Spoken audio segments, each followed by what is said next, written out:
Mbote Nabino Nyoso Balandi ya Seka TV et plus particulièrement Nabino Balandi ya émission Yande Konabiso Dosta Kimbanzia ou Nazo Pesa Mbote Nabino Balandi ya émission Les Valeurs RDCN. Merci Nabino Nyoso Oboruzo Mwangonga Muke pour na kolanda biso na mukolo ya lelo par rapport ya message Muke ou tolingi na ningina kabola Nabino. Bandeko situation mboka na biso, je ne vous apprends plus rien, toyebi que toza na kokoso mwa makasi.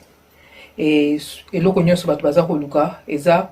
koyeba ndenge nini tokoko bima na situation oyo. Pona yango toza koyoka régulièrement sikoyo bato mingi bakomi kopesa Papa Ngwanda raison na makambo oyo azaki koyebisa biso ko alerter ba Congolais, ko talisa ba Congolais depuis des années. Ayebisaka bino bokeba na Félix Tshisekedi asia sombami bino moko bozomona ba résultat na ngolelo. Ayebisaka bino bokeba ba mindele bazolinga ba kata mboka na biso biteni o to benga balkanisation yango bokomi ko sentir lelo. Donc azali mutoyo a posaki le bon diagnostic. Alors ceux qui médecins o a posaki le bon diagnostic a pesi bino pe traitement pour na ko régler situation. Il faut to mituna pona nini Congolais, bozali koyokuto sakaka Papa Ngwanda te. Ceux qui bolingi réellement to bima na situation oyo, bo comprendre lelo que notre pays est occupé ndenge tolobaka. Il y a aucun pays au monde qui a été libéré par des élections. Donc solution oyo, to sito tchela bino na mesa pe toza ko changer te depuis biso ba ngwandiste, biso ba toto landi Papa Ngwanda to telemanaye elongo, toza ko bisa bino solution zakaka moko ezali soulèvement populaire, c'est-à-dire na biso ba civil, na ba to bilama makasi, biso nyonso elongo to telemi bipai nyonso ya mboka. Pour batouana nyonso bato bazako banguna bakote biso bazala déborder de partout situation oyo ekoki ko bimisa biso na esika toza lelo ezaka kawana ezali soulèvement populaire. Lelo nazo kozongela bino na rappeler ngo lisusu pe tokobana ko rappeler ngo kakati mokolo tokoyokana pe tokene na nzela wana. Lelo na yebi que actualité za kosenga que nini tolobela mwa muke situation makambo eleki muke na Nairobi makambo eza malobo Kagame a tenir il y a pas longtemps le président burundais etc. Na obandaka muke comme ça moi commentaire muke na ba situation na nyoso. Pour na makambo eleki na Nairobi, je retiens une chose. Ba ebisi batu ba ken ovanda ba solola pour na kozongisa kimia na République démocratique du Congo. Mais avant na komawana na rubanda surtout na maloba Kagame à lobby awa pour yangonde ko faire comprendre un peu mieux position onga nango par rapport ya makambo na Nairobi. Paul Kagame a tenu a sali déclaration moko mikolo yo na devant parlement na pour na koloba que non Félix Tshisekedi aza ko luka ba problème pour na ko repousser ba élection. Donc par rapport à nous ezo salamana est azo trouver ba prétexte azo ko compliquer situation pour que solution soit matée et puis à koloba que non il faut qu'on repousser ba élection pour aller ba élection té et puis à préciser surtout que ba élection au eleka qui Félix d'ailleurs doit gagner qui na yango té bande ko nangai comme on dit le temps est le meilleur allié de la vérité. Tellement bazaka na arrogance bande bango ba rwandais surtout ba oya Tutsi power a comme le cola ivre hein mutazana kwiti moko boye tellement azana arrogance tellement aza fier et comme ko aekolo makambo ezo bomaye moko na politique nae poni nazolo ba boye yesiko alobi na bino que non makambo yo alobi que à reconnaître que Félix Tshisekedi a gagné ba élection té oh biso nyoso tozolo bango apesi peuple congolais raison apesi biso ba résistant raison tant mieux pour biso to yeba ki na biso. Mais si quoi l'air yazolo baboui, si quoi beaucoup à quoi justifier n'dengenini et pas batou, si quoi que bazo senga que Félix a que de quoi appliquer ba accord oyo M23 a signé kinaye ou bien ça la continuité il y a ba accord déjà oyo prédécesseur nae yepé ya moniato ya mayuya azala que o akenda ko signer na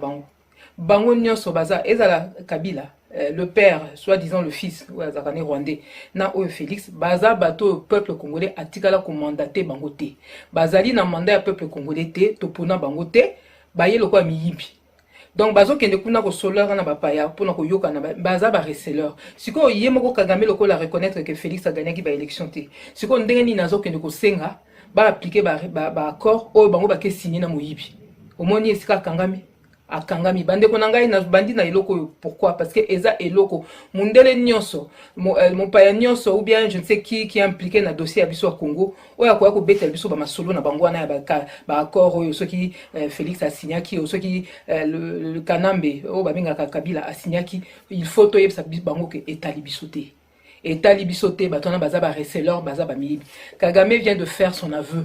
Il y a recel. Ba accord ba kena ko signer o bango ba exploiter or etali biso te. Félix Tshisekedi azana mandaté akoka ko signer ngote. Là asali ba deal na yena ba Rwandais etali yemoko akoki ko engager mboka mobima lokola Congo te poto tinda qui était. Le régime qui est là, c'est un régime d'occupation, c'est un régime de prédation. Donc musala bango ba ye ko sala awa eza ko yiba biso ba kitana biso ko yiba biso mabeli. Donc to koki jamais muto congolais normal akende ko lobaka mboka lokola Congo ba kende ko kata katango ou bien ko signer soki ba accord nini parce que Félix na deal na ya sala ki na ba Rwandais accord wana eza ko inclure que il faut accéder bango mabeli. Donc ba nous ngo bazo sala biso ba kena na Nairobi kuna ba kende ko signer ko basangisi soi-disant ba groupe armé oyo yemoko Kagame a créé kawana o ba kende ko yokana na bango et en plus toza ko yoka bango ndenge bazolinga ba trouver ba solution pour na ba groupe armé oyo Kagame yemoko aza ko créer. Mais j'attire votre attention sur quelque chose. Bande ko na biso ba congolais po okuna to ebute bikolo na bango mingi bazala bango bapaya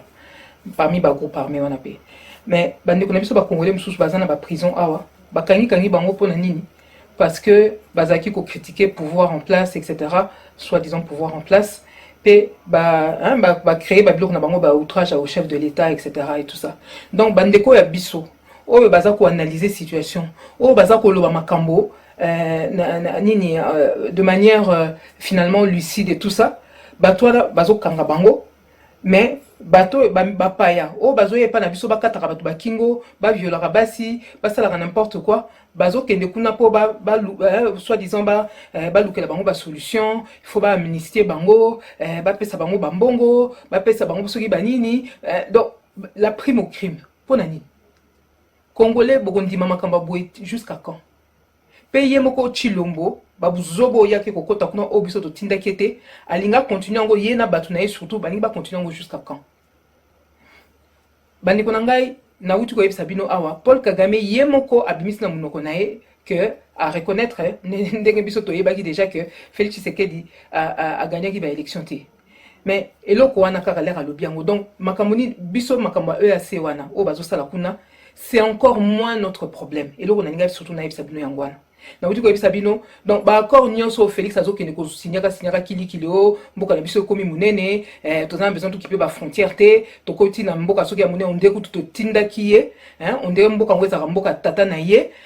héritage soki oyo azola ki soki wapi akene ko bradan okene ko kotsa biso na makambo etali biso kuna te donc babiloko nyonso oyo ya signaki etali biso te po azali mutu biso to ponaki te aza moyibi et Kagame yemoko la raye ko lobango il s'est tiré une balle dans le pied et loko biso isengeli to sala lelo c'est que mundele nyonso mopaya nyonso ko yebisa biso makambo ya Chilombo makambo Kagame to rappeler bango ke bango nyonso baza miyibi to tinda bango te baza ba receleur o bango baza ko loba na kombo ba congolais ou bien par rapport ya ba biloko eza ko appartenir biso toza na biso d'accord te mutu nyonso o ya ko kene ko signer na bango ba accord o pona ko exploiter ka soki nini pa na biso mutu nyonso o akoya ko valider biloko bango bazo sala baye bakake mukolo peuple congolais akoya ko récupérer o ya yesu souveraineté na mboka oyo babiloko wana nyonso to ko revoir ango po bayebi que batwana nyonso baza miyibi pe nazo tchela bino na site na biso ya www.resistancecongolaise.fr boko yoka bino moko président ya commission ya affaires étrangères ya États-Unis na 2019 na mai 2019 et loko bango moko balobaki yango bango ma américain ba reconnaissaki que ba élection ngo esalamaki awa ezalaki elekaki malamu te mais balobi yango azolo bango yemoko na kati que non bandimaki kaka que résultat wana ndenge bimaki ezala ndenge wana parce que bamoni que opposition ba okoka na bango kozwa pouvoir te et par rapport à ça na ko tchela bino lisusu l'aide nini article ya l'œil du patriote auto bimisaka na octobre 2017 au moins une année avant l'élection ya bango wana oyo niki allait l'air aye na mboka na biso makambo ya yebisaki na celui qui se fait appeler Joseph Kabila na bango ba soi disant opposant na biso bomona ki photo moko boye batandama ki niki allait mama F Bazaiba Kamere Pierre Lumbi azaki directeur de campagne ya nani ya Fayulu etc nde bakutana ki na niki allait na yemoko Chilombo bogoyoka makambo yo ye ayebisaki bango o biso président papa Ngwanda azwaki yango pe pesa nga ba élément to sala bino article ya l'œil du patriote botanga ngo bandeko na ngai na ko sala en sorte na sala bino susu même audio boyoka ngo malamu makambo balobi kuna eza ko fungola bino misu sur ce qui est déjà en train de se passer maintenant na utai ko ebisa bino bango na utai ko ebisa bino il y a quelques mois que basi bandimi que Félix à ça la prolongation naie atia dauphin naie assez appelé ça qui combo pe nazana combo ngo mais en même temps bango pe bazo proposer mutu mususu il faut ba meka koyokana mais batu nyonso bazana sima biloko wana souci na bango ezani batu nyonso nazo au niveau ya bango ba mindele problème na bango ezake makambo bango basi ba tia na mboka na biso ba multinational bazo lia déjà na mboka na biso ba intérêt wana etika la ndenge ezali. Donc ezo sala que na ba o baza sikoyo na o bango bako tia après o bango ba liba tia après il faut ba intérêt na bouger té ça veut dire quoi ça veut dire que muto bango bazo lukeza muto yo ako prolonger makambo nyonso donc ba kitana o ya biso oyo Kagame asi azui o azo gérer pour na ba multinational etc na ba lingi situation ne bouger té. Et pour ça, ça veut dire que na muto azalaki en avant, na oyo akoya bango ba limba tia lobby, il faut ba préserver makambo ndenge zali. Or, c'est pas forcément dans notre avantage. Ça veut dire que faut ça la très attention pour par rapport à bateau bango bazo ponaka na place na biso. Pour musa na bango koyaka ko voter na mboka na biso na place na biso. To ki na Nairobi kuna ba lobby que oh, il y a des gens qui étaient sur écoute, ba se rendre compte que ba tie bango sur écoute. Bande ko ngai, ba yebisi bino ke ska bokendaki na Nairobi kuna bokendaki pa ba camarade na bino. Eska bokendaki na Nairobi kuna ba yebisi bino ke bokendaki pa ba ndeko na bino. Bozomona bango nde bazo fonctionner déjà te. Baza likita contre biso. Boké kuna na Nairobi bozo kama ke batie bino sur écoute et bon on a Kinshasa Congo mobimba boye bité que vous avez déjà sur écoute il a fallu que vous alliez à Nairobi pour aller vous rendre compte que vous êtes sur écoute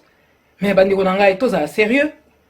to aussi torito ebisa bino ba nsupe ba eko ebisa bino que ba communication absolument nyonso baza ba comment ko contrôler ngo etc donc là bozo kende kuna mboka moité.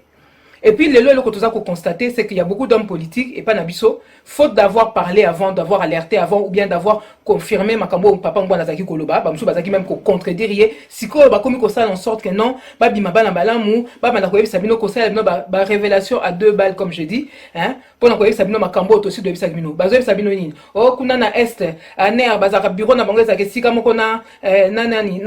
na ba Rwandais na kati ba na bimisa bino sous document au Papa Ngwanda a tchela bino asela bino par rapport ya infiltration eza na mboka na biso bazoye sabino déjà que ba service na biso nyonso muta konza ngo eza ka bizi makara bongo bureau na bango ezala na kati ya aner na kati ya chambre na coin de la rue ou bien wapi baza déjà wana donc partout escatozali bazana ba bureau na bango parti par là etc. Donc ce n'est pas un scoop bande konangai problème na bino ba congolais ndé bozo linga koyoka makamususu tozo sabino te depuis des années hein. Donc bazo sabino donc na ba makamba ba communication oyo na bango ndé bazana ba bureau na bango na kati na biso mais baza wana banda kala bande konangai c'est pas un scoop eza biloko basi ba yebisa bino mais bozo linga ka koyoka te hein. Donc quand on vous dit que le pays est occupé ça veut dire que mboka eza na maboko na bango. Bandeko message oyo niki ale tango yaka na RDC apesaka ba opposant na Yemoko Kabila entre autres message oyo ba opposant ezaki oyo les États-Unis estiment que la RDC n'a pas d'opposition politique. Tout le monde, avait-elle dit, est au service de Kabila et tourne autour de lui. Les États-Unis ne font confiance à aucun opposant congolais parce qu'ils n'ont pas de personnalité. Enchaîna-t-elle, avant de conclure, dans ces conditions, il vous sera impossible de chasser Kabila. C'est pourquoi vous devrez continuer avec lui jusqu'à ce que vous soyez mûrs. Et la diplomate américaine a ensuite mis en garde les opposants congolais contre la dynamique du soulèvement populaire. Elle a dit ceci: le peuple qui vous a vomi risque de vous chasser avec Kabila. Et en ce moment-là, les États-Unis vous traduiront devant la CPI. Bazaki une épée de Damoclès dans Moutou. Oh, il y a extrait, il y a article à l'heure du Patriote Autobimisaka en octobre 2017 déjà. Malobo uniki allé à Memela Bango P. Ayebisi Kabila. Pona na o dauphin na yo to boyo so otika la main pour na dauphin na o toko valider yango boye ko zwa chilombo makambo na faut botanga article pour boyo était à bino moke bandeko et là on a une sabino surtout lelo eza total sur situation ndenge eza lelo ndenge bapaya bazali basangani po babotola biso mabele bako suka kaka na koboma ba congolais na STT na Ituri na kwa mutu bien na Luozité ou bien même awa na Maluku te to basengeli na mabele na biso mais basengeli na biso ba congolais te bazoko sa peuple poto ke de lisusu na mapona mindenge bomoni wana oyo bango bavotaka chaque fois na place na biso bino moko boyebi bakotia lisusu mutu na bango po asilisa koteka mabele na biso ou bien kopanza Congo c'est tout ce qui risque de se passer ce qui biso ba congolais to telemeli makambo yote tous la lisusu te que ba conséquence et à kaka côté à biso 12 millions de morts et ko kité ba viol ba pillage nzala pasi mikolo nyonso chômage humiliation et ko kité to boya maponi mina bango po ezali piège makasi pona biso po bango ba pesa pouvoir kaka na marionnette na bango hein mboka wana so tongi to sikola ngo eko sikola na mapona mite to sito lobia mbala na mbala bandeko na ngai il faut makambo to vivre déjà été abisso peuple na mapinga et longonde il faut basangana poto silsa makambo on est à quelques jours du 10 décembre ce sera le 75e anniversaire et la déclaration universelle des droits de l'homme de Balobaka. La journée des droits de l'homme est célébrée chaque année le 10 décembre depuis 1948 où l'Assemblée générale des Nations Unies a adopté qui déclaration sur les droits de l'homme de Mapinga Ango. Mais les lobbies sont on a droit de l'homme en Batiango Pembeni quand il s'agit des Congolais. Rapport Mapingo ya bango yango ne vandi et comme il depuis 12 ans. Batu bazali ko boma ba Congolais mikolo nyonso. Mais omoni bien que mokili et boy ko sambisa to ko kanga bango. Batu bazali ko yiba biso mikolo nyonso. Mais mokili ndenge to moni et boy na bango nango ko kanga bango to pe ko sambisa bango. Mutu azana ma ba Congolais azana été. Et sengeli yango sengeli biso moko to bunda. Po d'abord tolongo na pongi pe totika kolanda ba bloko bango ba yebisa biso po ba tiela biso kaka ba promesse na mesa solution tozomona kaka clarté la situation ne fait que s'empirer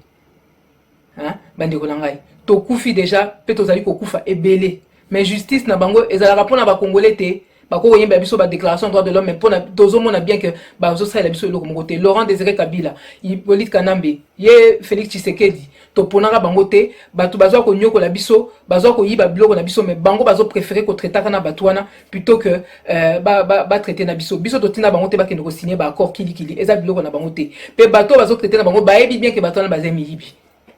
mokili mobimba e yebi yango mais bazali ko sala lokola ba yebi te. Pourquoi? Parce que souci na bango ezake bango moko ba koka ko boto la biso mabele na biso. Mais pour ça bandeko na to comprendre que ba ozana tina bazana besoin ba congolais te po bota la kaka muto ayibi eloko ko yiba akozala souci na ekozala ko kolo biloko atre la jamais ko ya ko boto ko réclamer ngo bien ko senga ngo lisusu. Alors eloko ni bazo sala bazo côté la biso partout économie na biso nyonso comme na maboko na bango je kamine comme ya bango mi ba comme ya bango nini ba Kenya o bazo ya wana à l'est 70% ya ba banque na biso et comme na maboko na bango bandeko na ngai il faut to telema yango biso même na bandeko mususu to sangani to sali bino déclaration ana to bengi yango un front contre l'occupation et la balkanisation en RDC nakati bokuta papa Moleka oya uta UDPS ndeko na biso Alain Bolodja oya le bat Michel Mangala oya Zaki nini un des communicateurs ya Lamuka Georges Alula un ancien candidat aux élections aux États-Unis ndeko Charlie Salo un combattant enfin plutôt résistant aux Arana biso na poto abandakala akenda pe na terrain avant merci à Zonga et tout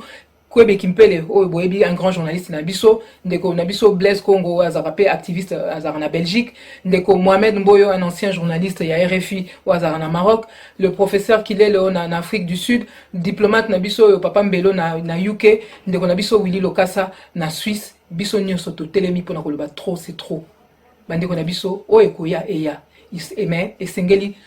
tozana choité il faut to sikola mboka wana parce que ndenge to komi wana bato wana nyonso souci na bango kozala que non il faut pas congolais moko aya ko réclamer ou bien aya ko botola biloko bango ba monike basi bazu yango donc na minute biso nyonso to komi lokwa menace pona bango soki to telemité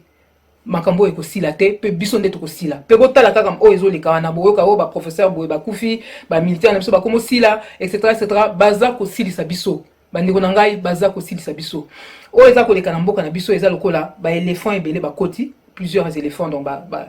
puissance hein, États-Unis nini ba chinois ba nanyo ba russe etc bakomi kowelela biloko na kati ya ndako na biso soki tolingi que et ça tozo ba dégâts ya makasité il faut to s'interposer il faut to s'imposer par rapport ya biloko eza ya biso mabele o eza ya biso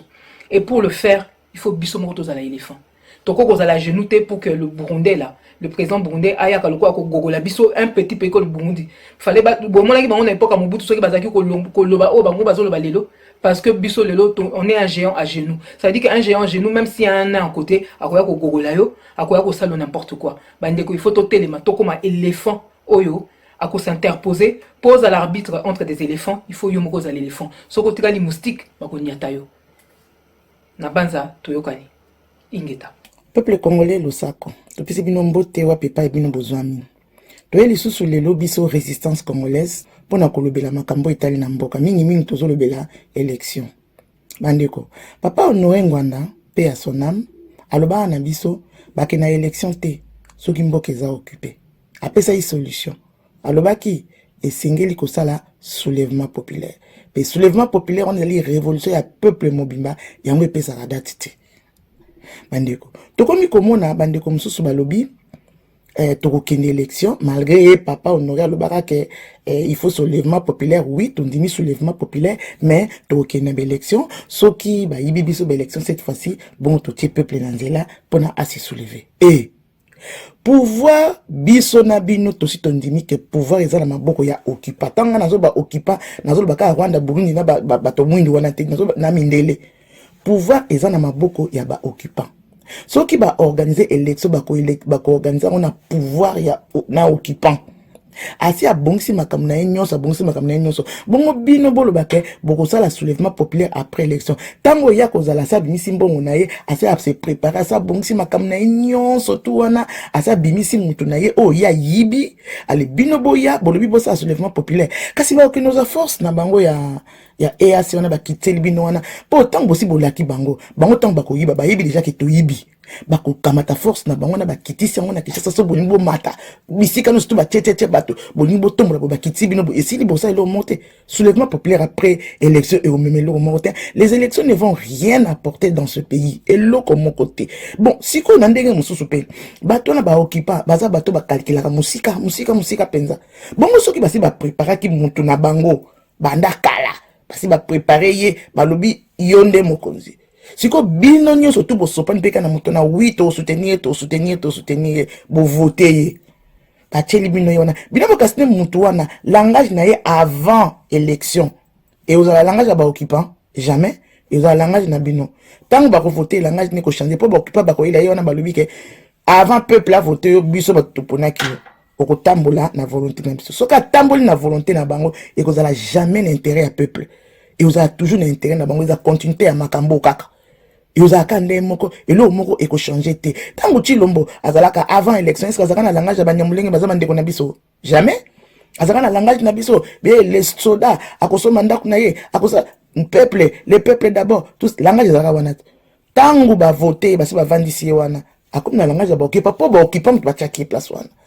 akomi na langage ba okipa ba nyamulenge bazama ndeko na biso bobunda te pona ba kitenya mabele po EAC ko koma mboka na biso wana après élection muto bo to soutenir ya za mutu malamu to soutenir ye bo voter ye na sima nango pe akokoma pe kaka na langage ba okipa parce que bango batie parce que aza candidat oya bango ekozala kande wana solution malamu ezali bato ba se soulever bo tombola bato bo telemisa bato ba se soulever avant élection papa Honoré a pesaka solution alobi bo plaquer Chilombo au sol parce que c'est un danger bozo monangoti boko mo pesa raison bon bozo pesa raison na bozo ça il a monté point boko ni na élection les élections ne vont rien apporter dans ces pays comme ça il a monté yango biso ba congolais pochi na biso ba ko tchaka loboko mbala combien o moni mutamaele ba tchaka jamais loboko na pochi na ye aza maïla za kenge o tia loboko na poche na ite mais muto ya zoba o tia loboko na poche mbala moko so comme na mbala mibala ba tete mbala boso ko sakinga mais biso tolongwe na niveau ya mayele to asu mayele te tolongwe pe na niveau bazoba to sasu na bazoba te to comme esclave po proche esclave okotia loboko ndenge olingi kaka mnongo nga asombaki na mbongo ozali kamba oloba te ovandi penye bakotia loboko ndenge balingi oya biso bakomi kotia loboko tango nyonso te bongo te totelema tolamuka bapoliticien bino bolamusa peuple na soulèvement populaire élection ekosala eloko moko te bomata bokita bakotruke yango bakosala yango toujours na faveur na bango bosoki botelemisi peuple te seke boza contre peuple ingeta et le ko ba américain ba monite soki Mobutu atikali kaka wana plan na bango ekosala matin e bandaki wana parce que le ko ba bandi ko pusana pe Mobutu a repousser bango ti na Uganda wana ekomaki problème ya kanda. Mais c'est comme cela que mbala ya simesika ba ye ba sali sika schéma oyo et sali que il faut et conduire tina génocide auto yebi ndenge ni lokola nani Abiyarimana akufi et puis maintenant génocide salemi ba réfugié ba ye pe na biso pe prétexte wana conduire jusqu'à la déstabilisation. Pour comprendre il faut d'abord na expliquer yo plutôt ndenge nini eloko nini Abiyarimana yaki ko yebisa na Mobutu. Nakanisi esika c'est qu'il y a génocide na niveau ya biso pas oyo ba pesi version ba pesi na mokili mobimba te mais oyo Abiyarimana 2 jours mikomi balé avant Abiyarimana kufa ayaki ko mono président Mobutu na badolité na Kawele mbukane na Kawele abimela ki biso mbala kaka ayebisi motu moko te mokolo wana le 4 avril 94 nazalaki dans mon appartement à Badolité le président Mobutu a benginga na téléphone abi mais est-ce que vous êtes au courant qu'Abiyarimana azoya abi non abi mais il atterrit dans 1 heure azo kita dans 1 heure azeko kom tozalaki surpris to ken aéroport to yambi précipitamment attends service ya protocole sécurité ba eba kité to sali yango ben nini ba service na biso protocole sécurité ezalaka rodé Badolité mboka moke ba dispositif finance ba zwimba la moko akomi ba yambi et président Mobutu atuni abi mais boni bo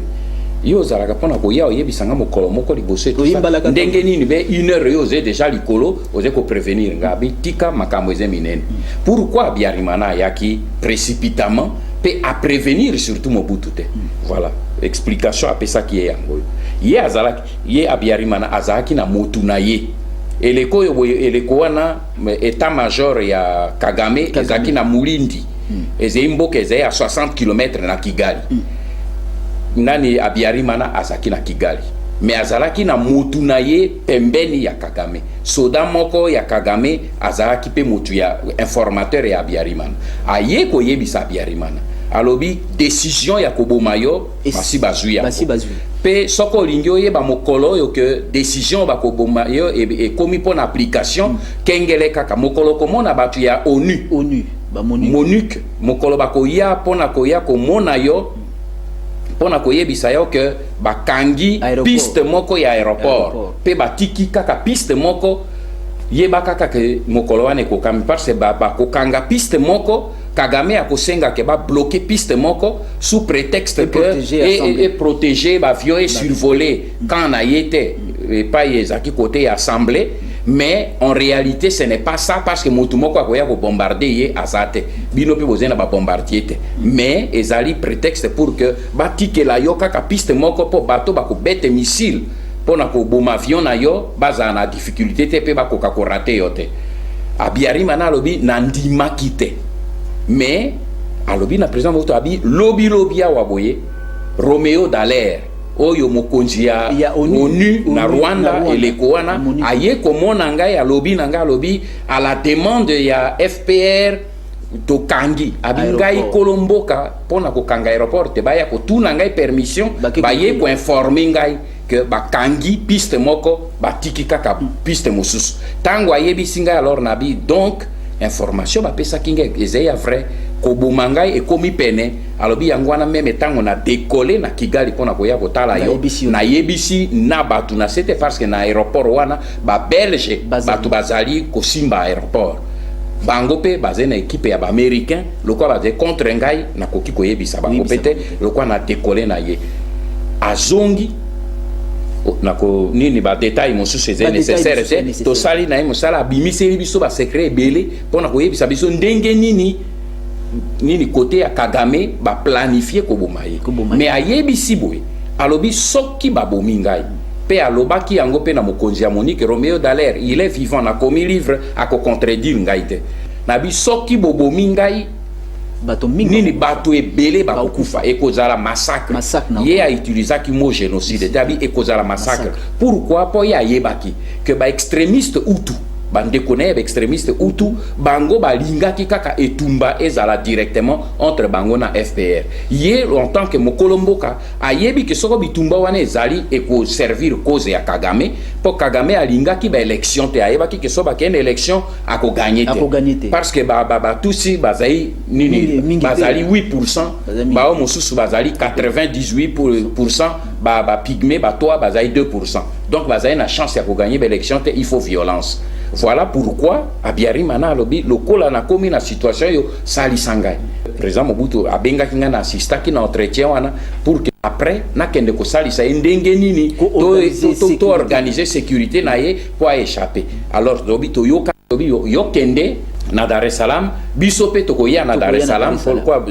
to yo kanaki soki makambo ya réunion ya Dar es Salaam esili président Mobutu alobi nanga bi bon loko ndenge a insister de Dar es Salaam bino ne bokoti na avion bozongi Kigali po banda ko aider soki to kendaka mbenga no to fandi boite parce que je devais être mbele nazaki pe na kati na avion na ye tala oyo ndenge nini alors pour na planification ya génocide wana motu oyo abomi Abiyarimana ezei moto ya yebaki malamu te ko boma Abiyarimana eze ko déclencher eze ko bandisa bitumba oyo nano moto amoni te pe yango pe loko esali pesa ka témoignage na moto ya yebi vérité te mindele ba yebi vérité bon na keno pesa ba témoignage wana eze prétexte ya koluka ko pakola moto mafuta na monoko pe mona komia wana poto plusieurs fois ba enquêteur ya nini wana ba benginga juge de brigade benginga plusieurs fois to kutana to sana yebi sena bino nazena masolo ya koyebi sote pe makambo nyonso nga na yebi ke yo yebi yango na kamateli exemple moko boîte noire ya avion ya Abiyarimana awa tomoni na France awa boye avion ya ba français kweyaki ya lekimbula moko awa na Egypte mais tomoni bango ba memi ba masuwa ya minene awa boye ekeiti na mbu ya Egypte pona koluka boîte noire mais na nini pe na biso kuna pe ba français mi ba kufaki na kati deux chefs d'état ba kufi. Et non seulement ba chef d'État mi balé ba pour ya Rwanda na Burundi mais puis ebimisi nini mobulu batu ba kufi pene na million mobimba alors pona yango ti lelo mutu moko ayebi pa boîte noire kendate ozo trouver yango normal na yebi ke bango basé na boîte noire ba lingite ke batu ba yeba sekele ya makambo wana donc ba kobenga nga pona lobela bango ni oyo nga na komi yango na komi pona ba congolais pe pona ba africain pe pona bango na yebi ke bango ba yebi vérité kolobate Alphonse Zeite ke ba zwa boîte noire ba yebi mais ba koki ko bimisate mais ko bima mokolo munguya nzambe zali vérité zai ya tribune nzambe e ko bima parce que tango ba réfugiés rwandais ba kini pe na biso bazalaki 2,200,000 réfugiés inventoriés au penda ba au nini HCR atanga ki bango motu ya na bango zaki 2 millions presque et demi. Tango bitumba e komi pe na biso ba américain na ba alliance na bango ba koteli biso pona koya ko renverser Mobutu. Et le ko ba komaki na nini na Goma. Na Goma. Ba français na ba allemand na ba mosusu surtout ba sengi na ONU décision 1080 pour que ba ya ko tia force d'interposition et battre la ba réfugié na ba civil congolais pour ba bombe na ndenge zaki ko yezaki mabe tango mitindo yo boy ba kamati yango na ONU et les koyo ba service ya ba américain o bazalaki na Goma ba yebisi bango balobi mais décision yo ba jikuna et ko sauver Mobutu ambassadeur David Simpson alobi yango ye moko na monoko na alobi décision ba français ba kamataka pour que ba tia force d'interposition to yebi ke ezalaki po e bikisa Mobutu mais biso to kokai ko linga te ke Mobutu abika yango to boyaki tango baboy décision na bango c'est normal mais tango baboy et suki wanate pote ba pekisango comme ezalaki déjà décision ya ONU Amérique bakokaki susu ko pekisa te que ba force wana ba ya avant que na koma kuna quand je parle des patriotes c'est pour cette raison que na fin ya livre nanga na yebisi que je vais aller na kokende pa ya bandeko nyonso tu pour na kokrier na proposer bango structure o na sina sali ya alliance des patriotes congolais pour la refondation de la République et ces cadres de réflexion, de stratégie et de combat pour que to récupérer makambo nyonso na zolo boyo soki lelo ba force politique oyo na mboka na biso ba force religieuse ba force intellectuelle nyonso etelemi tolobi non en dehors ya communauté internationale ya ba structure na bango ya banine tout ça biso ba congolais à la lumière des vrais problèmes oyo toyebi yango maintenant toko adopter solution nini. C'est ça ce que j'appelle l'alliance des patriotes aux alas de n'importe quel bord, même ceux qui sont les Congolais, les vrais Congolais qui sont au pouvoir, ils sont des patriotes. Il y a des patriotes dedans, pas tous, mais il y a des patriotes. On ne dit pas que tous sont devenus, mais même en opposition politique, tout le monde n'est pas patriote, mais ceux qui ont l'amour, au balingi comme ils sacrifier pour que l'élo yona nototi kaba intérêt à ngana lingi telle position. Parce qu'aujourd'hui, soko yebisika mon frère, to réfléchir na pour tout ça position na yoni. Bongo yanga ko zalanini non. Qu'on laisse un peu de positions de côté, qu'on se mette ensemble, qu'on arrête des stratégies de combat pour récupérer notre pays, pour contrôler les structures de l'État, pour disposer d'un véritable gouvernement congolais qui peut faire face na ba velléité pe na ba humiliation oyo le petit Rwanda azeko pesa biso mikolo moya nga ya suka na lingi ko yebisa na ba congolais surtout na ba congolais oyo ba yebi nzambe oyo ba yebi Yesu Masia ba yeba que a situation yo tozali na yango soki otali yango na miso ya bomutu ndenge na uti kolobawa okomona te ouf et c'est siri mais babo ça n'a été une chose nzambe o ya biso a changé te abimisaki peuple ya Israël na maboko ya Égypte sans armée. Égypte ilikuwa nazalaki la première puissance du monde, mais nzambe o ya Israël, le Dieu de Jésus-Christ, abimisaki bango na Égypte sans armes, les mains en l'air. Et tango akomi na bango na mer rouge, armée puissante ya Pharaon ezalaki derrière bango. Et les koana bamonaki epai libiki ezali te. Mais Moïse alobaki une seule chose, alobi regardez à l'Éternel, parce que ces Égyptiens que vous voyez là, demain vous ne les verrez plus. Et moi je dis simplement au peuple congolais, et surtout au peuple congolais chrétien qui prie, que en dehors il y a combat politique oyo biso tozali ko mener, le vrai combat ezali le combat spirituel, parce que oyo nyonso biso tozali ko sala ezali simplement un complément, mais le véritable combat que nous menons ezali le combat de la justice et de l'amour de Dieu. Ce pays ezali mboka oyo nzambe apesi biso, apesa na bakoko na biso, tosengaki ete ke tobotama ba congolais, ye moto aponi biso tobotami ba congolais. Kita oyo tozali na yango bato bazoya koboma biso pona yango, tosengaki nzambe te ke apesa biso, ye moko moto apesi biso. Quel que soit ba faute oyo tosalaki par le passé, quel que soit ba erreur oyo tosali lelo, quel que soit force ya ba adversaire na biso, mais toyeba une chose, biso moko tosala kaka deux choses,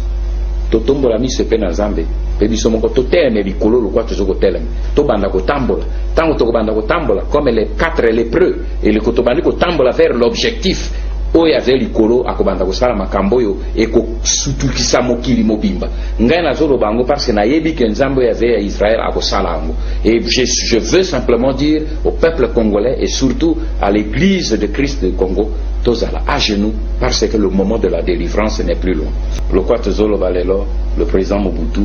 azali un étranger. Thomas Kanza, qui est l'un des pionniers de Nambo Canabiso, un homme que je connais très bien, un homme que j'ai appris à découvrir et à apprécier. Voilà des grandes bibliothèques qui s'en vont sans trace. Quand Kanza est mort, j'ai la réaction Nazui Aliboso et Zalaki Yangwanabi, voilà encore une bibliothèque qui est brûlée. Parce que le jour où j'étais avec Kanza, j'ai passé avec lui toute une journée, et c'était justement le 6 février, le jour où il y a eu l'histoire des chrétiens. J'étais avec Kanza et avec Pasteur Lessimou Charles Lessi dans ma maison. Tofandi naye de 9h30 jusqu'à 16h30. Tolé, mais cet homme-là, Jourouana Saleringa, une leçon de l'histoire, a expliqué Ngai Makambondege le Kakana période à Lumumba, mais des choses que je n'ai lues nulle part ailleurs. Et Naïbisi Nabi, mes grands frères, pourquoi tu n'écris pas? Alors oui, j'écrirai. Voilà, il est parti sans écrire. Ça fait mal. Et pour Manda, c'est la même chose. Là, c'est un jeune frère qui n'a pas eu le temps de faire ses armes, qui n'a pas eu le temps de donner ce qu'il avait de lui-même. Il était à Kendeki Namboka, à Zala qui n'avait intention à ça, beaucoup de choses. Un jeune frère que j'aime beaucoup, que j'aimais beaucoup et que j'appréciais beaucoup, mais il est parti aussi, mais son corps reste à l'extérieur. Mais je reste avec ces pensées de Ésaïe 60 qui dit que tes fils reviennent de loin. C'est la prophétie de Dieu. Tous ces corps, tous ces gens qui sont dehors, toute cette diaspora congolaise qui est éparpillée aujourd'hui à travers le monde, il y a un moment où, selon la parole de Dieu, toute cette diaspora qui a bénéficié de toutes les grandes expériences se déversera de nouveau vers notre pays, le Congo. Et nous bâtirons un pays beaucoup plus beau, qui sera notre nouvelle Jérusalem, par la grâce.